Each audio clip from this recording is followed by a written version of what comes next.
Well, to discuss this, I'm joined by National Coordinator of Activists for Good Governance, Declan Ihekaire. Good evening, good afternoon to you, rather. Thank you. Yeah, good afternoon.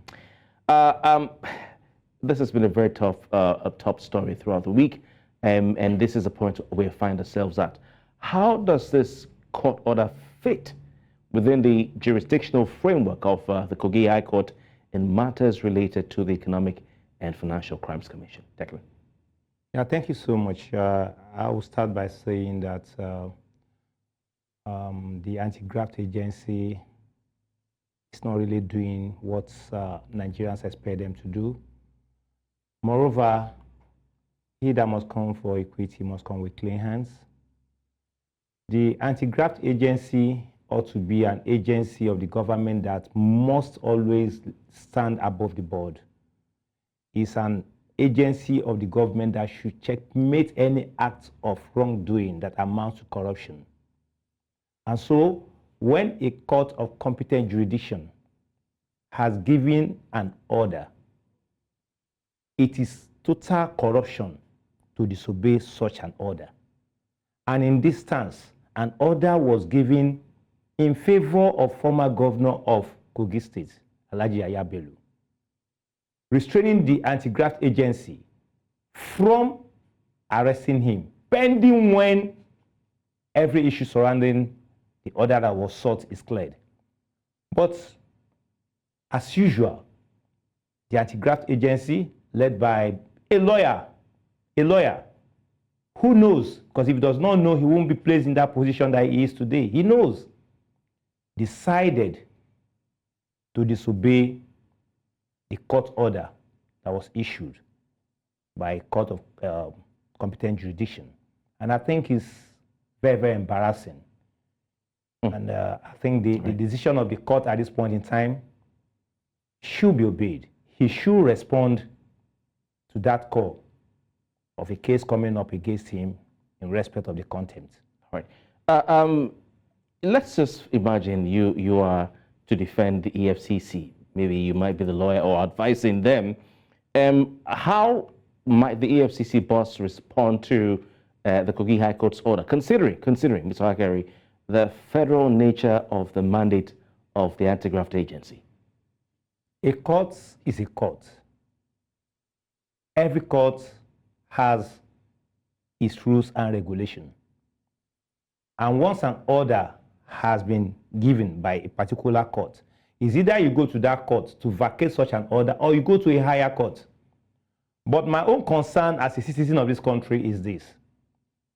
The same court the current chairman of EFCC has disobeyed by going after Yahaya Bello. It's the same court he might likely run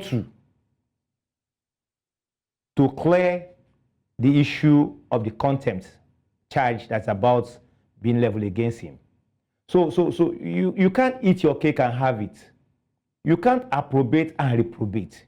And that's what we are saying, that it has always been the regular stance of every EFCC herdsman to disobey court orders.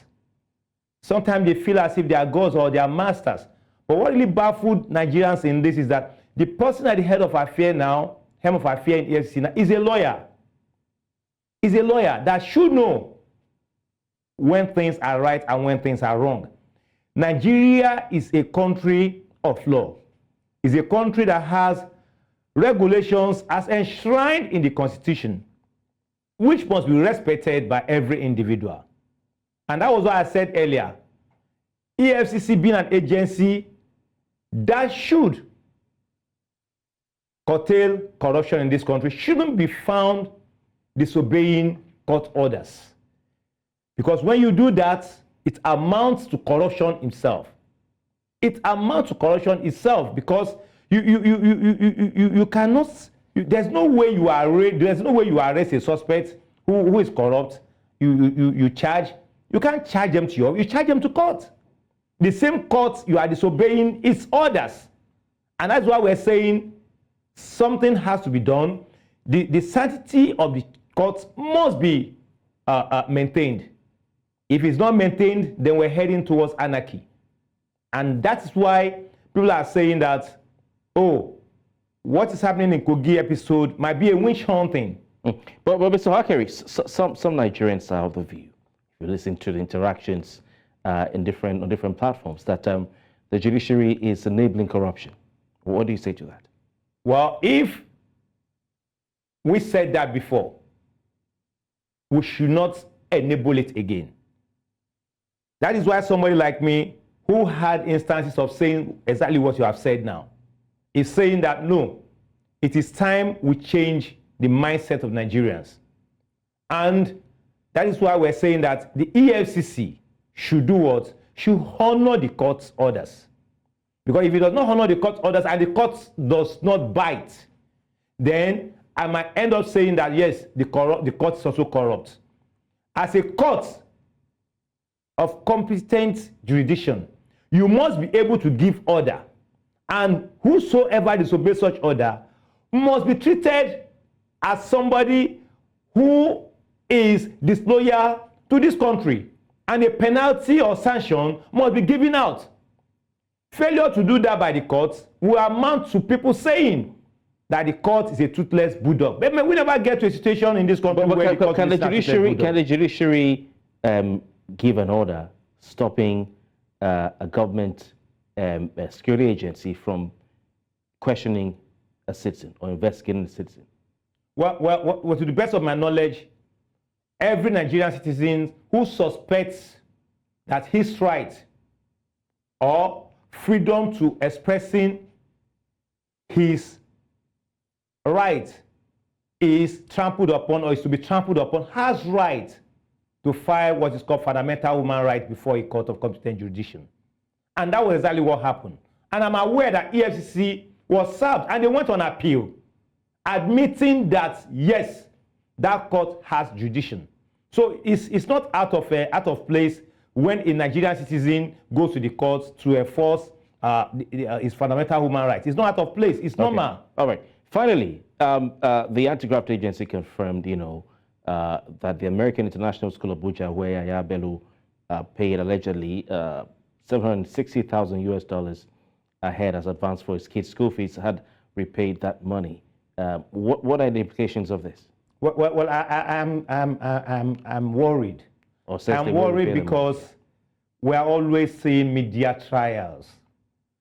These are things that shouldn't come before the media in the first instance. If you have your facts, you have your figures, then wait for the arraignment of the suspect. Then you bring out all these facts.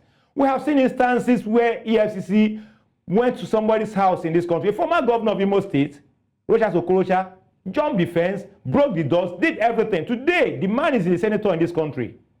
We're also aware of some of our people in the National Assembly today who had been invited severally by EFCC and were detained, and later they came out, nothing happened. But when it comes to the issue of Yahoo boys, you see the anti-graft agency biting with all its power, with all its strength. And we're saying that what has held this country back today is the level of corruption in the political sphere. And they have refused to do the needful when it comes to that. And that's why you find most of these people from governor, once they leave the governorship seat, they move to senatorial, and they have this cover that nobody can touch them. Let me give you an instance. We're out of time. We'll have to leave it at that. But I want to thank you so very much. I wish you had more time to go into more of this, but thank you very much, Declan Ihekaire, for your time tonight. You're welcome. This afternoon.